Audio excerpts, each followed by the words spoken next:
on your website. Yeah. Oftentimes when people talk about helping out, the immediate need is always money. We'll be very, very straight about that. This is not cheap to do. And It's not cheap to do when you want to do it the right way. Right. Really, Warren and I, we're so glad to have the help now. Really good with promoting ourselves. And that's why we did this for so long out of pocket, because it's, asking for money is very difficult. Even if you're not asking for yourself, we're not asking you so you obviously see when I drive out here. I'm not using the money for anything like that. It's also a very time-consuming pursuit. It's like a full-time job. Yeah. It is a full-time job. Yeah. I mean, I know as a filmmaker, we're always raising funds for this, that, and the other. And that alone is a job unto itself. You can't even get to the art part. Exactly. So we get people all the time to say, well, I'm not that great of a surfer, and so I can't volunteer. But everybody brings a special skill. I mean, I don't surf.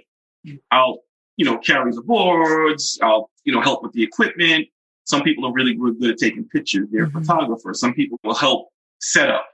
Some people will help bring out the food and the drinks and everything else, because that's all a part of it. And donations, every bit helps. Right. We had something recently, the Halloween event. People can go look on. Oh yeah, I was so sad to miss that. That looked like so much fun. It was amazing. $10 helps. Everything helps. A leash, a board, a slightly used wetsuit. There's so many ways of helping out, where if you're too busy and you're working too much and you can't come up physically helping, just even sharing the word. It's hard times that we live in. A lot of people are out of work right now because of COVID. You have an IG page and you see something, spread the word, tell somebody about it. Maybe, have a family member looking to make some kind of contribution during the holidays to an organization. Right. Let them know about us, and not only let them know about us, but come out and see the works that we're doing. This is one of the things that Warren and I always talk about. A lot of places are really good about promoting themselves, via social media. There's a lot of glossed up pictures of things happening, but we always invite people. We always say, come out. Don't even call. We're right here on B67th Street. Pull up, come out one day and come see the works that we're doing. Yeah, I can attest to the fact that you're there. You can be there. Right. And so we invite people to do that because we want to encourage them, and we want them to know that whatever donation they make, they know that this is going towards something that really is help, and really, it's something that's really happening, something that's really tangible. So they can get all that information from the website. Yeah, all those donations and things like that go to majority of operating costs.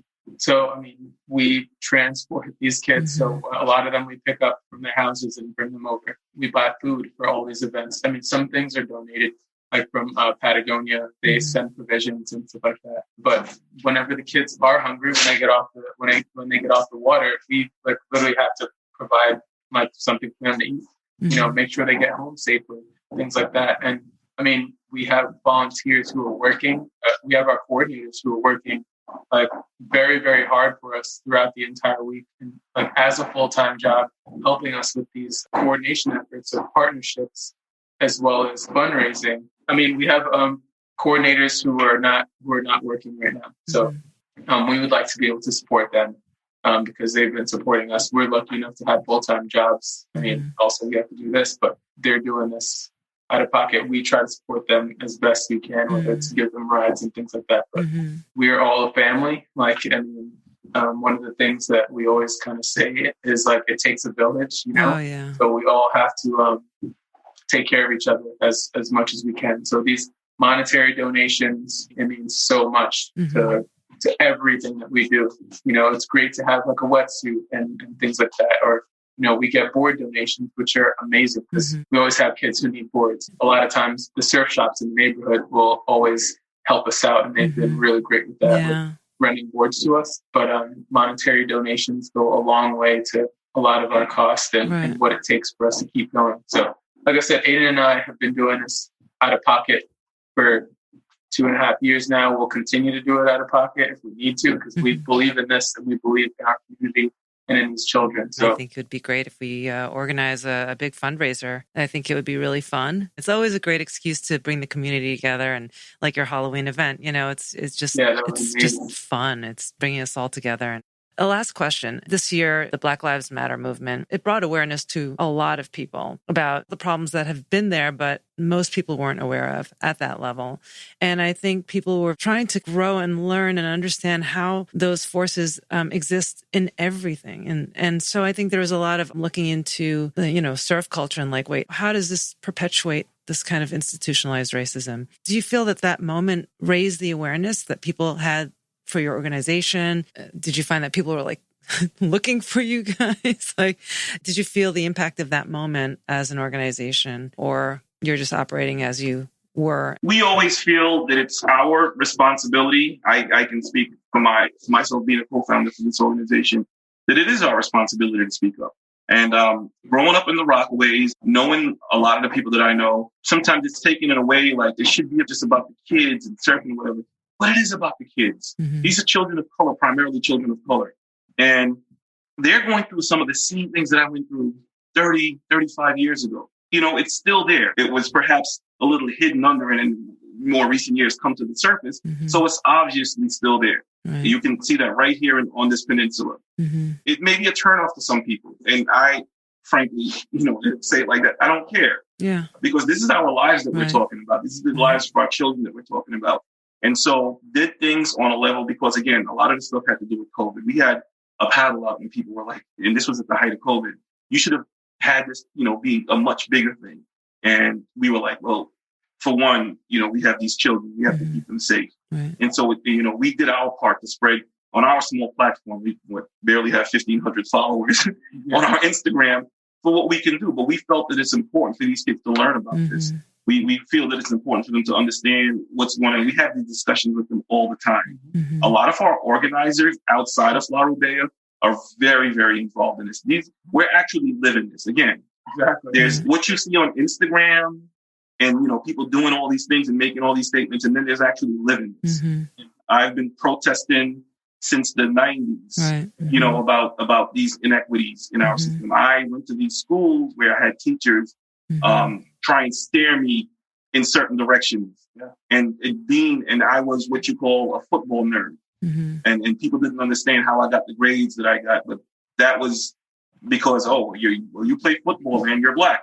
Right. And that meant that I should have been pigeonholed somewhere. Right. Mm-hmm. And this still exists. We expect more from our children, and we have these discussions with them. Mm-hmm. We let them understand what's going on right now and how important it is, to speak up for things when you see that it's wrong, whether it's, the racial insensitivity, whether it's treating people who identify, as another gender in a different way. And sometimes they may hear this in their house and we tell them how hurting that can be. Mm-hmm. And so we have these discussions all the time. Yeah. As an organization, I think it's very important. It's something that we're working on now because, again, we're not very savvy, Warren and I, when it comes to social media. But I think it's very important to use our platform to voice these things. And come down the road, you'll see us making statements about what we believe. I think it's hugely important. I don't want there to be any confusion about it. Yeah. Oh, well, they're about surfing and they don't really want to ruffle. Mm-hmm. I'm all about ruffling feathers. Right. Because we're talking about life and death here. Right. In the last few years, there's so much that you used to hear this whole post-racial thing. The things were not, what are you talking about? That stuff doesn't exist anymore. Right. Well, guess what? Yeah. Guess what? Yeah. It's still there. If you're living under the delusion that it doesn't exist, I think that's why this moment for the culture at large was this kind of soul searching. I think for a lot of people who really had no idea. It's like, for me, I don't understand how that is. The systematic thing with surfing more than, and not more than, but equal to is the environmental racism. Right. Absolutely.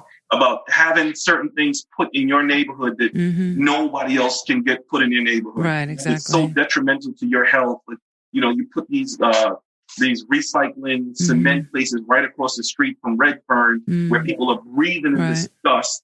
And you couldn't do that anywhere else, and our politicians allow it. So, and teaching these kids about that, just be good stewards of their community, just on a social level and also on an environmental level. This is your beach. You see somebody doing it, you tell them, like, listen, you got to pick that up. And, because that is allowed And why do you feel comfortable doing that there, but you wouldn't go, to the Upper West Side and drop your stuff everywhere? Why do you feel comfortable coming to our beaches and doing that? Right. What is that saying to you, that you're seeing us as less than for you to even feel comfortable to do something like that? So this is a huge part of the discussions we have with our children. Let there be no doubt about that. We're all about that. Yeah, I think it also comes down to, for me personally, and kind of like our message as well when it came to like after Sandy, what that looked like. And Rockaway itself, we were pretty much like left alone. Like we had no resources. We had the two worst hospitals in the country. Pretty much St. John's is still super bad. Peninsula was torn down.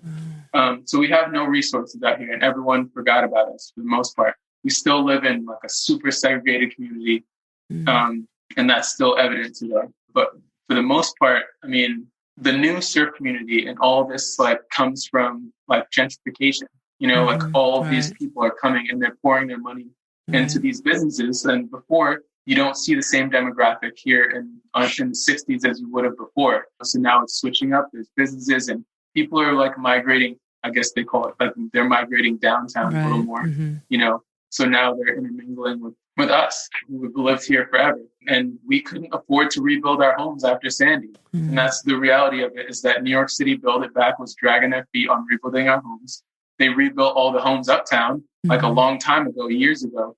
And, they were dragging their feet on rebuilding our homes here. We couldn't afford the mortgage. We couldn't afford not to live in our homes and just wait until they rebuilt it. And so all these other people who had those resources came and just took these houses away from us, took all this land from us, built, Arvin by the Sea and the Tides. All these businesses that are here are not owned by the people who grew up here and who are from Rockaway. And so this new surf community here in Rockaway was built on top of us. And so that's why it's really important for us to like have our presence known and have a presence in general, So even if it's not, we don't want it to be, we're not trying to be like, we are trying to be overt, but at the same time, we just want to enjoy our beach and for our children to enjoy it and grow as much as possible. So we don't want them to get trampled the same way their parents might have been trampled by them not being able to afford the housing here or the rent going up and things like that. So all these like remnants of gentrification are here and we still have to stand against it. And this is part of our resistance, is us doing this. Right. Well, I, for one, I'm a huge fan of you guys and I commend your efforts, and it's palpable, the changes that you're a huge part of in Rockaway. I'm just so grateful to have you guys on this show and to see you out there. Every time I come out, the girls just really bring me so much joy. We can listen to the mission statement and everything that's the vision behind it, but at the end of the day, it's the smiles and the joy that you can see these girls embody. And that really resonates. And, thank you for that, because that's what you bring to all of us. And I hope we can all get the community to do more to also help support you and connect with all your efforts and to make it stronger and a bigger presence. And let's all just collaborate. That would be fun. Thank you so much for this opportunity. Thanks for having us on your show. Yeah, thank you so much. Good luck with your work. Thank you for taking the time out. I know, you don't sleep, Warren, it seems. And Aydon, I don't know if you sleep either. No, Aydon definitely doesn't sleep. We probably sleep about the same amount. Like I said, I'm in school full time and working. And he's like working literally 24/7. So I know that anytime I can call him. And we're always 3 a.m. I'll answer bright and bushy. Oh my goodness. Like, why aren't you sleeping? I'm working. Yeah, exactly. So, All right. Well, thank you so much and have a good night. I'll talk to you guys soon. All right. Take care. All right. Bye-bye.